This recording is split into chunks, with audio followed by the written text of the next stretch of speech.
নমস্কার, স্বাদ অনুসারে আপনাদেরকে জানাই স্বাগত।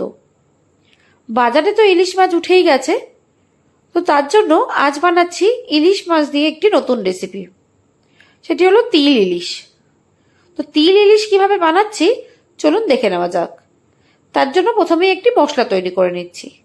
দিয়েছি কিছুটা সাদা সর্ষে, কিছুটা চাল মগজ, কয়েকটা কাজু বাদাম, অল্প একটু পোস্ত, আর তার সাথে যেটি মেন লাগছে সেটা হলো সাদা তিল, আর কয়েকটা কাঁচা লঙ্কা দিয়ে একটি মিহি পেস্ট তৈরি করে নেব। আপনারা ঝালটা আপনাদের পরিমাণ বুঝে দেবেন। এবার কড়াইতে সর্ষের তেল গরম করে তার মধ্যে কালো জিরে ফোড়ন দিয়ে দিচ্ছি। কালো জিরেটা ফোড়ন দিয়ে যে মশলাটা তৈরি করে রেখেছিলাম সেই মশলাটা এবার এর মধ্যে দিয়ে দেব। দিয়ে অল্প একটু লবণ দিয়ে কষে নেব। এটা খুব বেশি কষা যাবে না, যেহেতু তিল দেওয়া আছে মশলাটা তাড়াতাড়ি ঘন হয়ে আসবে, তো অল্প একটু কষলেই হয়ে যাবে। আর গ্যাসের ফ্লেমটা মিডিয়াম টু লোতে রাখবেন, হাইতে রাখবেন না, তাহলে মশলাটা খুব তাড়াতাড়ি তলায় ধরে যাবে।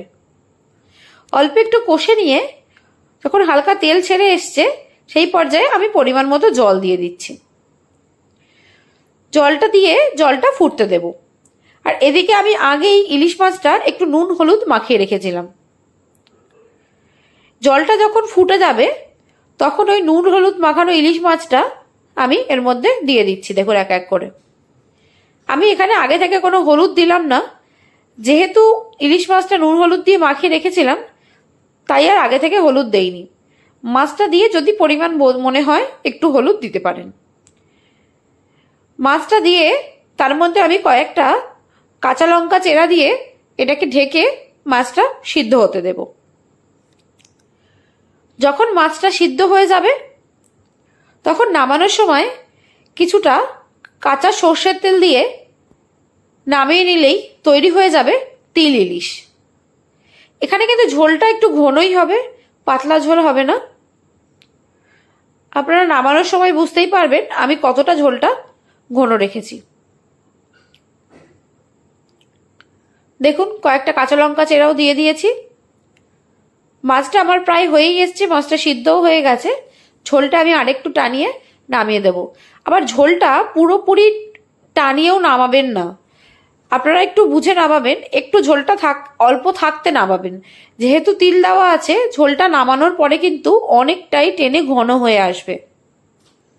একেবারে আপনারা যেরকম ঘন ঝোল রাখতে চান সেরকম নামালে কিন্তু ওটা টেনে গিয়ে আরো পুরো ঘন হয়ে যাবে।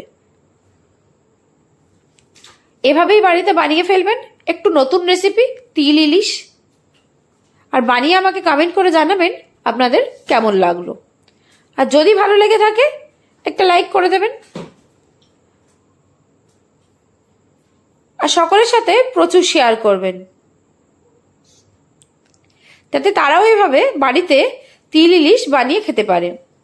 আর পেজটা একটা ফলো করে দেওয়ার অনুরোধ রইল, প্লিজ ফলো করে দেবেন, তাতে আমি কোনো রেসিপি দেওয়ার সঙ্গে সঙ্গে আপনাদের কাছে নোটিফিকেশনটা পৌঁছে যাবে। আর যারা ইউটিউব থেকে দেখছেন তারা পেজটা সাবস্ক্রাইব করে দেবেন।